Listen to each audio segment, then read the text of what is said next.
Hi, everyone. Hello and good morning. Happy Thursday, everyone. Hi, we're going to give this a second to kick in because I am on my cell phone device and I never know if the audio is going to work or if it's not. So we're just going to give this a second and say happy Thursday again. I'm here with you guys. We're going to do a coffee and Callan chat. For those of you that are new to the channel, this is Krazy Callan Vlogs. I do have a main channel called Crazy Days of Callan where I haul from the Dollar Tree on Saturdays, Mondays, and Wednesdays. And then I have this second channel to kind of just have downtime, communication time, and friendship time. Over here, that's more leisurely and just random pop-ins when I have things going on that I like to share with my friends. So this coffee and Callan time is going to be about why my days are so crazy. I also want to just give a little bit of an update. Last night, I posted on my community tab over on Crazy Days of Callan, which is my main channel again. I posted on my community tab that we were at the Animal Emergency Hospital with my beautiful furry baby, my Candy girl. My little girl dog that is 15 years old this month, and I posted I needed prayers, and so I'm just hopping on this morning. I'm exhausted. We spent the whole entire night. We went there at about 6:30 in the evening because she was having difficulty walking. She's had a really troublesome year, as most of us know, because you are on my journey with me every day, my beautiful friends that I love so much. And she's had a really tough year. She's aging rapidly over this year. She's having a lot more like just aging difficulty, but she also has like some digestion issues. You know, some days she can eat fine, other days she can't. And she just was not tolerating food the last couple of days, but yesterday it hit her like a ton of bricks. So she was sick the entire day.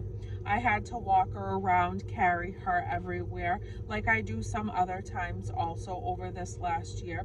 So it wasn't anything too off, but then she started to get sick and we had just a troublesome day with her not feeling well. But then after she would relieve herself, then she would feel a little bit better. She rested a lot. She slept. I kept the house very quiet. I would take her up and down off of the couch so that she could get down to go to the restroom and things like that, and then she would go back to sleep. But yesterday evening she fell off of her little cozy bedding and she fell on her side, and I went to try to help her unwrap out of the blanket where she was cozy in, and I thought that she would stand up, but she couldn't, and she was lifting her head and looking at me, and I knew that there was a problem. So I tried to lift her up and she kept falling over. So I yelled to my husband and my son. They came immediately and tried to get her to stand on her legs, and she just kept crumbling. So we got right in the car and we went to the emergency vet, which we've been to now twice over this last year with her. They did admit her. She does have a fever of 104. So she has some type of a viral infection, they think. And also her levels so far, her kidney enzymes and also her liver enzymes are slightly elevated, but they said that that's normal to see when they have a fever. So I'm hoping that that is not something that is a problem outside of the fever.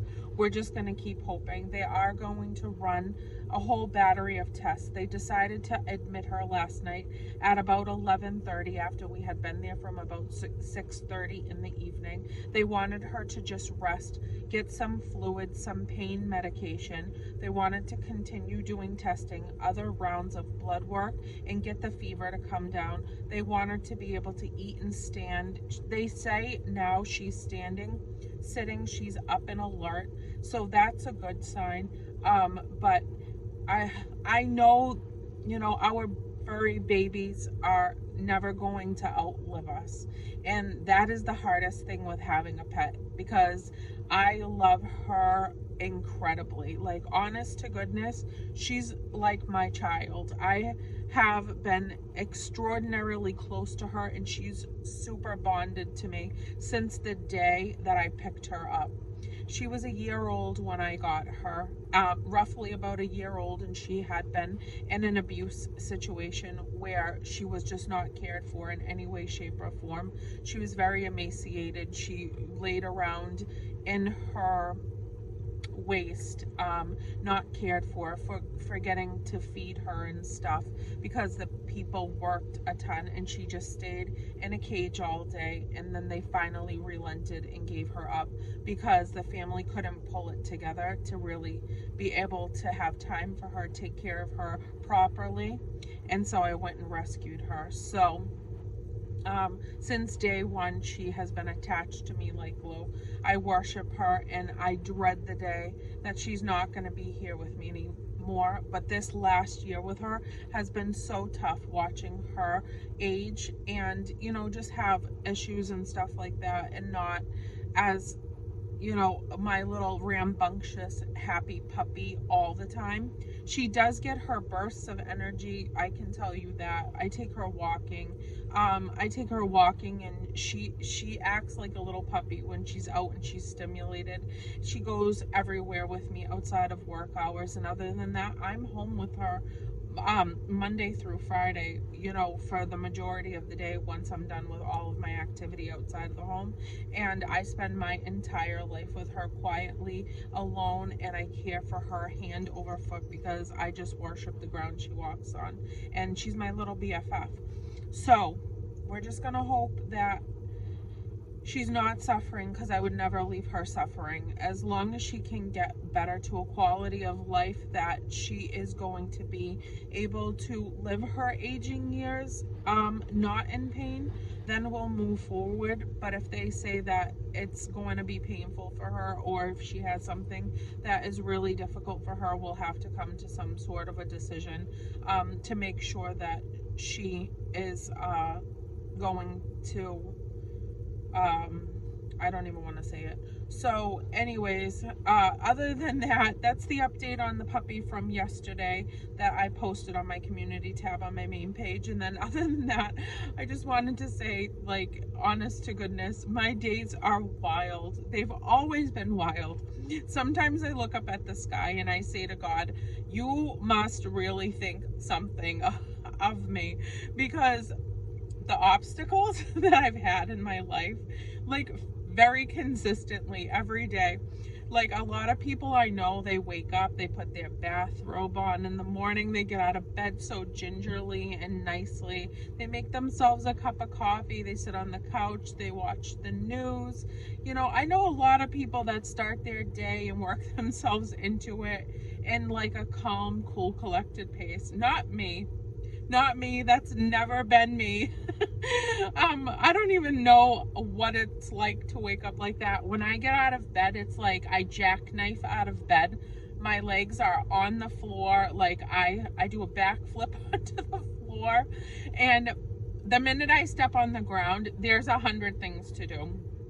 And there's already obstacles to overcome, clean up, and to fix, and throw my attention into. There's no leisurely waking up in here. I swear I've been on the go since I was born. And it's continuous chaos. If it's not one of my family members, it's another, or it's multiple at the same time that have something going on. That is an attention needing moment where they are having trouble with something, health, car difficulties, what have you. There's just a whole array of things going on all the time. My puppy girl, everybody's like ready for it. Ready to give me a to-do list that is longer than my whole body every single day, and all my responsibilities and my daily needs just for general purposes of survival. If you don't laugh, you're definitely gonna cry, and I've done enough crying since last night. So I just wanted to end this on a funny note. I actually want to tell you guys one funny thing, because I do crack myself up, as chaotic as my days seem to be. And my best friend Jessica has always said this, like, her and I are very similar in a lot of ways. We do not have like a leisurely lifestyle whatsoever, her or I. We never have. For some reason, since we were young, it's been like this. So we laugh about it all the time, but she always has this saying. She says, "Thank God he made me Ford tough." And I swear to you, thank you. I will take that, Jessica, because honest to goodness, I thank him for making me as tough as I am, because this girl can handle a whole slew of things. I can multitask like nobody's business. But the other morning was hysterical, and I do crack myself up because I talk to myself all day long. I make commentary jokes as I'm going through things that are like wild and crazy and just out of the ballpark for so many people that are like, really, this happened to you today again? And I'm like, yes, it did. So many things happened today, and some people just can't believe it because other people just wake up, go to work, they do their thing, they come home, they make dinner, and then they go to bed, and you know, the day is the day. Well, my day consists of 100 things in every different direction. So, but the other morning, just the day before yesterday, I woke up and boom, I'm on the move. I've got things to do. Get out of my way. And I'm running through the house. I'm getting to the restroom, the bathroom, shower on, all that stuff. I get into the hallway outside the bathroom, and bam, there is the biggest spider I've ever seen ever in all my days. I've never seen anything like it. I swear my other best friend from Pennsylvania sent me the spider from Pennsylvania that she ran into that horrified me over a text message photo. And it was in my hallway. And I stopped in my tracks, and I'm like, oh hell, I am going to pass out. So I thought about it for a second. I said good morning to him. I said, we are not doing this today. And I said, don't you move. Don't you move. Don't you even crawl up, nothing. Don't go in my crafts or anything, because the hallway outside of the bathroom is my craft room. And I'm like, don't you even try getting into my stickers or any of my things. I warned him, and then I went and got my little Dollar Tree fake Swiffer. And I went back out into that hallway, and he listened to me. He didn't move. And I slowly but surely, at the end of the pole, standing as far back as I possibly could, because this thing looks like he could run at least 70 miles an hour. And I slowly got up to him, and I nudged him, and he bolted. He bolted underneath a tray of mine that I do crafts on, like sitting on my lap. He bolted under that, but I didn't see him come out from any other side. So I did this ninja move. Like, I wake up every day like Kung Fu Panda. And I did this ninja move and crossed him by stepping on things so that I wouldn't be near him. I opened my back hallway door, and then I took the Swiffer and I lined it up like a pool stick, and I hit the tray that had him under it or on it. At this point, he had to be like, he crawled up it or something and was like underneath it, because he didn't come out from any of the sides. And so I had the door open, and I lined it up like pool stick, and I hit my fake Swiffer so hard I flew that tray out the back door with the spider. I threw the fake Swiffer, and I ran, shut the door, and locked it. And that is what started the day before yesterday. And then I went like this. I went, all right, let's do it. What else we got today, guys? Because every day is like, it's a tornado of chaos. So, and then I laugh. I just have to laugh. There's nothing else you can do but laugh. So that is what my life is like on a consistent basis, I can promise you. And I'm so glad that I'm here and I can share it with all of you so that I can continue to laugh and be positive through my days, even when I am crying. So that's it. I love you guys. I hope everybody is having the most amazing couple of days. And I just think the world of you, and I so appreciate every ounce of energy that you give me in any part of my days, anywhere. So That's it. I'm off to conquer this day and wait for that phone to ring so that I know if I can go pick up my furry baby girl at some point today. And I pray to God I can. So that's it. I love you, and I will see you in a few. Bye.